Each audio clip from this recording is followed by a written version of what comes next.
नेपाल के प्रधानमंत्री सम्माननीय श्री शेर बहादुर देउबा जी, आदरणीय श्रीमती आरजू देउबा जी, सभा में उपस्थित नेपाल सरकार के मंत्रीगण, बड़ी संख्या में उपस्थित बौद्ध भिक्षु एवं बौद्ध धर्मावलंबी, विभिन्न देशों से पधारे गणमान्य अतिथिगण, देवी और सज्जनों, बुद्ध जयंती को पावन अवसर में यह सभा में उपस्थित यहाँ सबैलाई संपूर्ण नेपालवासीहरूलाई र विश्वका सबै श्रद्धालु जनलाई लुम्बिनीको पवित्र भूमिबाट बुद्ध पूर्णिमाको धेरै धेरै शुभकामना।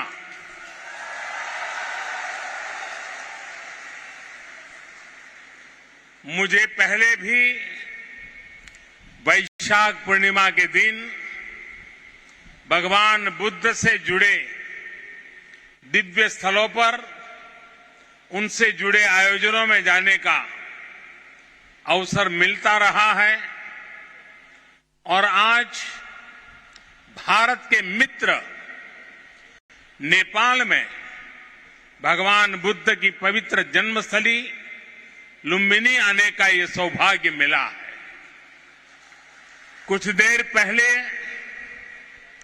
माया देवी मंदिर में दर्शन का जो अवसर मुझे मिला, वो भी मेरे लिए अविस्मरणीय है।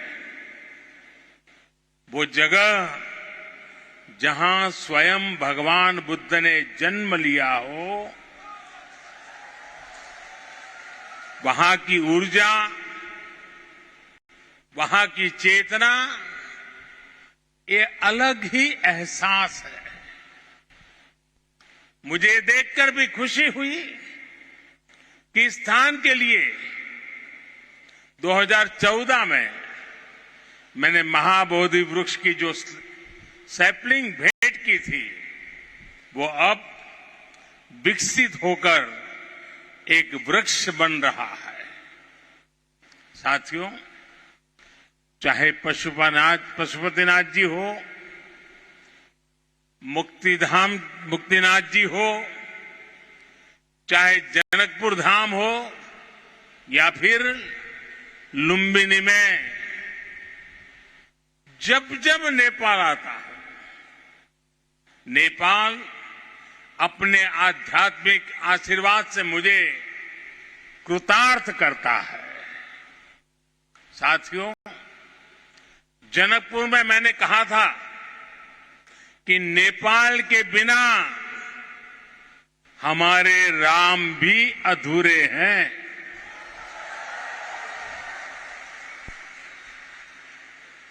मुझे पता है कि आज जब भारत में भगवान श्री राम का भव्य मंदिर बन रहा है, तो नेपाल के लोग भी उतना ही खुशी महसूस कर रहे हैं।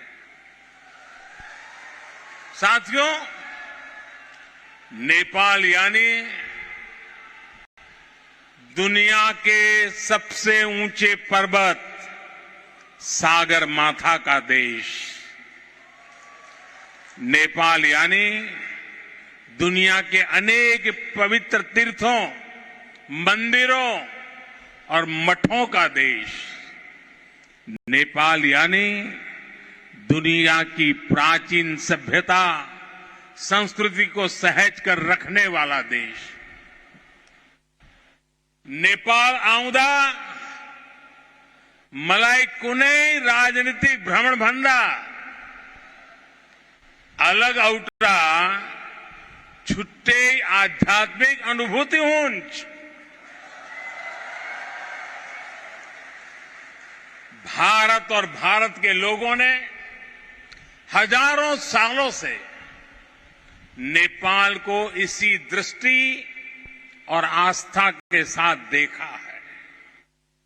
मुझे विश्वास है अभी कुछ समय पहले जब शेर बहादुर देवबा जी, श्रीमती आरजू देवबा जी भारत गए थे और जैसा अभी देवबा जी ने वर्णन किया बनारस का, काशी विश्वनाथ धाम की यात्रा की थी, तो उन्हें भी ऐसी ही अनुभूति भारत के लिए भी होना बहुत स्वाभाविक है। साथियों, ये सांझी विरासत, ये सांझी संस्कृति, ये सांझी आस्था और ये साझा प्रेम, यही हमारी सबसे बड़ी पूंजी है। और ये पूंजी जितनी समृद्ध होगी, हम उतने ही प्रभावी ढंग से साथ मिलकर दुनिया तक भगवान बुद्ध का संदेश पहुंचा सकते हैं, दुनिया को दिशा दे सकते हैं। आज जिस तरह की वैश्विक परिस्थितियां बन रही हैं, उसमें भारत और नेपाल की निरंतर मजबूती होती मित्रता, हमारी घनिष्ठता संपूर्ण मानवता के हित का काम करेगी। और इसमें भगवान बुद्ध के प्रति हम दोनों ही देशों की आस्था, उनके प्रति असीम श्रद्धा हमें एक सूत्र में जोड़ती है,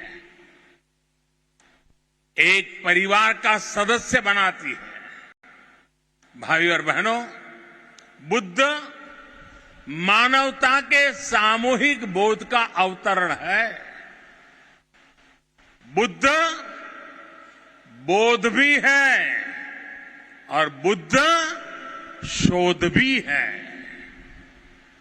बुद्ध विचार भी है और बुद्ध संस्कार भी है। बुद्ध इसलिए विशेष हैं कि उन्होंने केवल उपदेश नहीं दिए, बल्कि उन्होंने मानवता को ज्ञान की अनुभूति करवाई।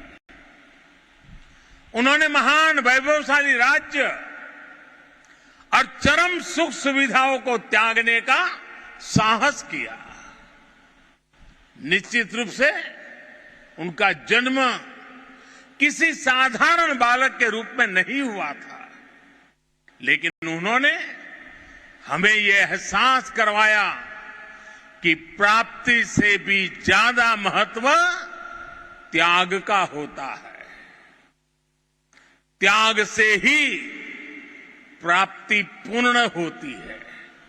इसलिए वो जंगलों में विचरे, उन्होंने तप किया, शोध किया। उस आत्मशोध के बाद जब वो ज्ञान के शिखर तक पहुंचे, तो भी उन्होंने किसी चमत्कार से लोगों का कल्याण करने का दावा कभी नहीं किया, बल्कि भगवान बुद्ध ने हमें वो रास्ता बताया जो उन्होंने खुद जिया था। उन्होंने हमें मंत्र दिया था, अप्पदीपो भव भिक्खवे, अप्पदीपो भव भिक्खवे, परीक्ष भिक्षवो ग्राह्यम मद बचो न तू गौरवाद। अर्थात अपना दीपक स्वयं बनो, मेरे वचनों को भी मेरे प्रति आदर के कारण ग्रहण मत करो, बल्कि उनका परीक्षण करके उन्हें आत्मसात करो। साथियों, भगवान बुद्ध से जुड़ा एक और विषय है जिसका मैं आज जरूर जिक्र करना चाहता हूं। वैशाख पूर्णिमा का दिन लुम्बिनी में सिद्धार्थ के रूप में बुद्ध का जन्म हुआ। इसी दिन बोध गया में वो बोध प्राप्त करके भगवान बुद्ध बने और इसी दिन कुशीनगर में उनका महापरिनिर्वाण हुआ। एक ही तिथि, एक ही वैशाख पूर्णिमा पर भगवान बुद्ध की जीवन यात्रा के ये पड़ाव केवल संयोग मात्र नहीं था, इसमें बुद्धत्व का वो दार्शनिक संदेश भी है जिसमें जीवन, ज्ञान और निर्वाण तीनों एक साथ है, तीनों एक साथ जुड़े हैं। यही मानवीय जीवन की पूर्णता है और संभवतः इसीलिए भगवान बुद्ध ने पूर्णिमा की इस पवित्र तिथि को चुना होगा। जब हम मानवीय जीवन को इस पूर्णता में देखने लगते हैं तो विभाजन और भेदभाव के लिए कोई जगह नहीं बचती। तब हम खुद ही वसुधैव कुटुंबकम की उस भावना को जीने लगते हैं जो सर्वे भवन्तु सुखिनः से लेकर भवतु सब्ब मंगलम, भवतु सब्ब मंगलम के बुद्ध उपदेश तक झलकती है। इसलिए भौगोलिक सीमाओं से ऊपर उठकर बुद्ध हर किसी के हैं, हर किसी के लिए है। साथियों, भगवान बुद्ध के साथ मेरा एक और संबंध भी है जिसमें अद्भुत संयोग भी है और जो बहुत सुखद भी है।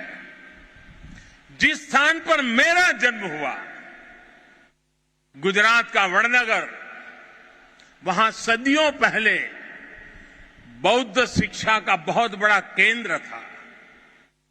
आज भी वहां प्राचीन अवशेष निकल रहे हैं जिनके संरक्षण का काम जारी है। और हम तो जानते हैं हिंदुस्तान में कई नगर ऐसे हैं, कई शहर, कई स्थान ऐसे हैं जिसको लोग बड़े गर्व के साथ उस राज्य के काशी के रूप में जानते हैं। भारत की विशेषता रही है और इसलिए काशी के समीप सारनाथ में मेरी आत्मीयता आप भी जानते हैं। भारत में सारनाथ, बोध गया और कुशीनगर से लेकर नेपाल में लुम्बिनी तक ये पवित्र स्थान हमारी सांझी विरासत और सांझे मूल्यों का प्रतीक है। हमें इस विरासत को साथ मिलकर विकसित करना है और आगे समृद्ध भी करना है। अभी हम दोनों देशों के प्रधानमंत्रियों ने यहां India international centre for Buddhist culture and heritage का शिलान्यास भी किया है। इसका निर्माण international Buddhist confederation of India द्वारा किया जाएगा। हमारे सहयोग के इस दशकों पुराने सपने को साकार करने में प्रधानमंत्री देवबा जी ने उनका अहम योगदान है। लुम्बिनी डेवलपमेंट ट्रस्ट के अध्यक्ष के रूप में उन्होंने इंटरनेशनल बुद्धिस्ट कॉन्फेडरेशन को इसके लिए जमीन देने का निर्णय लिया था और अब इस प्रोजेक्ट को पूरा करने में भी उनकी ओर से पूरा सहयोग किया जा रहा है। इसके लिए हम सभी हृदय से उनके आभारी हैं। मुझे खुशी है कि नेपाल सरकार बुद्ध सर्किट और लुम्बिनी के विकास के सभी प्रयासों को सहयोग दे रही है। विकास की सभी संभावनाओं को भी साकार कर रही है। नेपाल में लुम्बिनी म्यूजियम का निर्माण भी दोनों देशों के साझा सहयोग का उदाहरण है। और आज हमने लुम्बिनी बुद्धिस्ट यूनिवर्सिटी में doctor Baba Saheb Ambedkar chair for Buddhist studies स्थापित करने का भी निर्णय लिया। साथियों, भारत और नेपाल के अनेक तीर्थों ने सदियों से सभ्यता, संस्कृति और ज्ञान की विशाल परंपरा को गति दी है। आज भी इन तीर्थों में पूरी दुनिया से लाखों श्रद्धालु हर साल आते हैं। हमें भविष्य में अपने इन प्रयासों को और गति देनी होगी। हमारी सरकारों ने भैरवा और सोनौली में इंटीग्रेटेड चेकपोस्ट बनाने जैसे फैसले भी लिए हैं। इसका काम भी शुरू हो गया है। ये पोस्ट बनने के बाद बॉर्डर पर लोगों के आवागमन के लिए सुविधा बढ़ेगी। भारत आने वाले इंटरनेशनल टूरिस्ट ज्यादा आसानी से नेपाल आ सकेंगे। साथ ही इससे व्यापार और जरूरी चीजों के ट्रांसपोर्टेशन को भी गति मिलेगी। भारत और नेपाल दोनों ही देशों के बीच मिलकर के काम करने के लिए ऐसी अपार संभावनाएं हैं। हमारे इन प्रयासों का लाभ दोनों देशों के नागरिकों को मिलेगा। साथियों, भारत और नेपाल बीच को संबंध हिमालय जस्ते अटल छे। हिमालय जति के पुरानो छे। हमें अपने इन स्वाभाविक और नैसर्गिक रिश्तों को हिमालय जितनी ही नई ऊंचाई भी देनी है। खान पान, गीत संगीत, पर्व त्योहार और रीति रिवाजों से लेकर पारिवारिक संबंधों तक जिन रिश्तों को हमने हजारों सालों तक जिया है, अब उन्हें साइंस, टेक्नोलॉजी और इंफ्रास्ट्रक्चर जैसे नए क्षेत्रों से भी जोड़ना है। मुझे संतोष है कि इस दिशा में भारत नेपाल के साथ कंधे से कंधा मिलाकर काम कर रहा है। Lumbini Buddhist university, Kathmandu university और त्रिभुवन यूनिवर्सिटी में भारत का सहयोग और प्रयास इसके बड़े उदाहरण हैं। मैं इस क्षेत्र में अपने आपसी सहयोग के विस्तार के लिए और भी कई बड़ी संभावनाएं देखता हूं। हम इन संभावनाओं को और भारत नेपाल के सपनों को साथ मिलकर साकार करेंगे। हमारे सक्षम युवा सफलता के शिखर पर बढ़ते हुए पूरी दुनिया में बुद्ध की शिक्षाओं के संदेशवाहक बनेंगे। साथियों, भगवान बुद्ध का कथन है, सुप्प बुद्धम प्रभज्जन्ति सदा गौतम सावका एसम दिवाच रत्तो च भावनाए रतो मनो। अर्थात जो हमेशा मैत्री भावना में, सद्भावना में लगे रहते हैं, गौतम के वे अनुयायी हमेशा जागृत रहते हैं। यानी वही बुद्ध के वास्तविक अनुयायी हैं। इसी भाव को लेकर आज हमें पूरी मानवता के लिए काम करना है। इसी भाव को लेकर हमें संसार में मैत्री भाव को मजबूत करना है। भारत और नेपाल बीच को मित्रता ले यस मानवीय संकल्प लाई पूरा कर यसई गरी मिलेर काम गरी हने कुरामा मलाई पूर्ण विश्वास है। इसी भावना के साथ आप सभी को एक बार फिर से वैशाख पूर्णिमा की अनेक अनेक शुभकामनाएं नमो बुद्धाय, नमो बुद्धाय, नमो बुद्धाय।